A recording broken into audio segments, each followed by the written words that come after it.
All of us talk to ourselves constantly at the rate of several hundred words a minute. And mixed in with the words are pictures and fantasies and ideas and feelings, reenactments of experiences, emotional outbursts, and tender memories.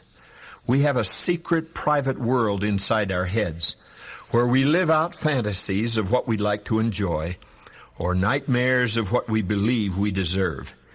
These internal conversations are influenced by our subconscious brain, where every experience, every emotion, pain or joy, everything we've ever thought, every picture, every story, every word we've ever heard, all are recorded. Our conscious self-talk is a barometer of our self-esteem, our self-worth, how much we feel we deserve compared with other people. But our self-talk does more than reflect how we feel about ourselves. It also acts to control our self-esteem. And since you do and have and are what you believe you deserve, self-talk is a valid way to know why you function at your present level. Your self-talk also reveals why people treat you the way they do, good or bad. We know that self-talk is learned from parents and teachers and developed in our earliest, most receptive years. So if someone you trusted often told you how special you were, or how capable, or how lovable, your self-talk is pleasant, positive, and supportive of your self-worth. On the other hand, if you were often told you were a burden, or clumsy, or disgusting, or stupid, or slow, your self-talk today includes much defeatist language. Your dreams end in failure. Your secret thoughts often include expressions like, "Okay, dummy, you know better than that. Out of my way, stupid. Why does it always happen to me? I never do anything right. Some people have all the luck. My memory's a blank." And on and on. These messages even break out into verbal talk at times. They reflect the inner sense of worth. Most of our self-talk was provided by critical parents or teachers who expected imperfect children to behave perfectly.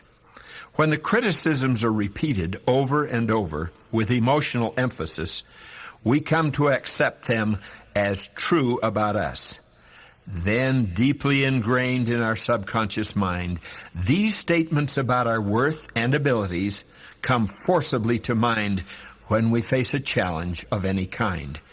They are so powerful that they literally control our actions and limit our performance to the inferior level we've come to believe is real for us. The story of Kelly and the wheelbarrow shows how our self-talk can influence our attitudes and our actions. Kelly was on his way to Casey's house to borrow his wheelbarrow. He was feeling just fine, but halfway there, he began talking to himself.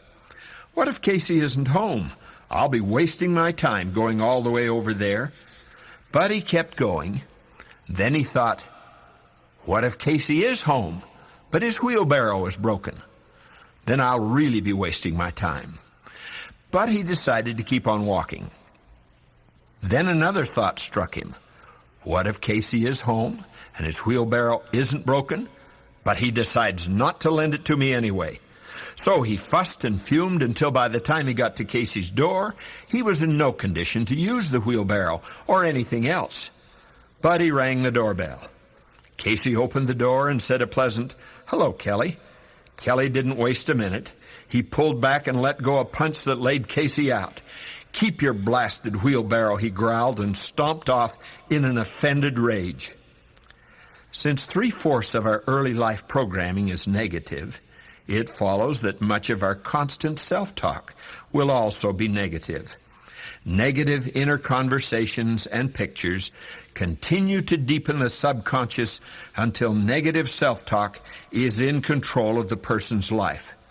Your conscious brain exists to help you carry out the instructions that have been planted in your subconscious storehouse. And while you struggle to succeed in the visible world, if you have an awesome brain power constantly telling you it'll never work, you can't win, quit while you're ahead, or that's too hard for you, stupid, You will actually find ways to fail or stumble just before the finish line. The will to fail takes over to live up to the self-talk that's so much in control of your life. But you can break out of the barrier set by your own self-talk. You do have the option to change, to reprogram your subconscious brain.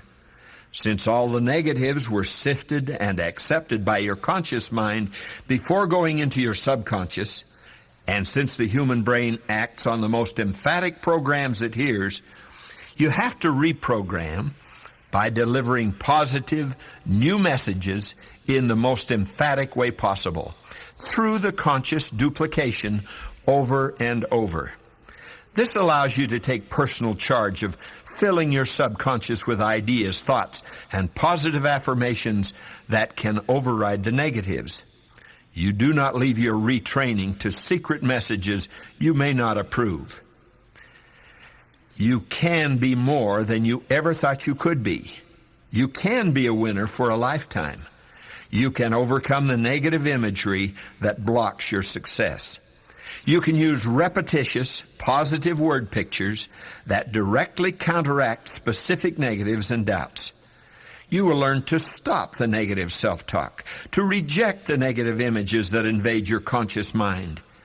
As you hear the positive affirmations, and they imprint your subconscious brain with uplifting, energizing images of you, the old pictures and words fade and disappear from your self-talk. At first, you may be suspicious of the positive affirmations you hear in this program. As we explained in the program, Self-Esteem, Your Most Precious Asset, our tutoring students were suspicious at first, then a bit confused, then eagerly receptive to the emotional refreshment that flooded their minds. Remember that confidence is the memory of past successes, and memories are created by the emotional reactions we receive to all our experiences. Most people are embarrassed when someone compliments them on anything. Their subconscious screams out, "You don't deserve to feel good about anything you do, so apologize for yourself. Reject the compliment." So they never learn to accept praise or rewards with a grateful thank you. Once again, a confidence-building memory is rejected, and an inferiority feeling is reinforced because the subconscious track is in control. When I was 8 years old, a friend and I were kicking a can down a country road. It rattled and clanged delightfully. Then I spotted an old rusty can and gave it a mighty boot, but it didn't roll very far, and the sound was a solid thunk. When we pried it open, there were 10 $20 bills inside, faded and water-soaked. I learned then to listen to the sounds of fortune. Just as the fortune can sounded solid and resonant, so the sounds of positive people-building words have a warm, melodious, and loving sound. Engineers design bridges to carry 3 times as much weight as can ever get on the bridge. Likewise, we encourage you to overload your system with the following self-talk affirmations. Listen to this program at least once a day for 2 weeks. Then for 2 weeks, repeat the words aloud with me, with emotion. Sometimes say them softly, sometimes loud. Sometimes sing the words, squeeze feeling into the phrases. Do it. At the end of each phrase, say aloud, "Yes, that's me. I like it. Okay, right on," or whatever expression feels good to you. But do respond. After you've listened and participated for about 8 weeks, with me telling you about the new you, start to replace "you do," "you are," "you have," "you will" with "I do," "I am," "I have," "I will." Keep it up. After the suspicions, the denials, the disbelief, and the rejection begin to mellow, then will come the most enormous sense of release, an awareness of peace and well-being greater than you have ever felt. That's the real you emerging, the positive, confident you that's responding to a new set of life-enriching subconscious brain signals. As you accept the positive statements from me, You'll begin to think and say positive things about yourself. You'll learn to accept graciously and serenely those optimistic, enriching phrases as the truth about you, because I know that they are true about you. For this moment in time, give yourself the best of you. You're only one, but you're not alone. I will sustain and strengthen you. Your finest day is just ahead. You've lived the pain. Now taste the sweet. You will become more than you ever thought you could be.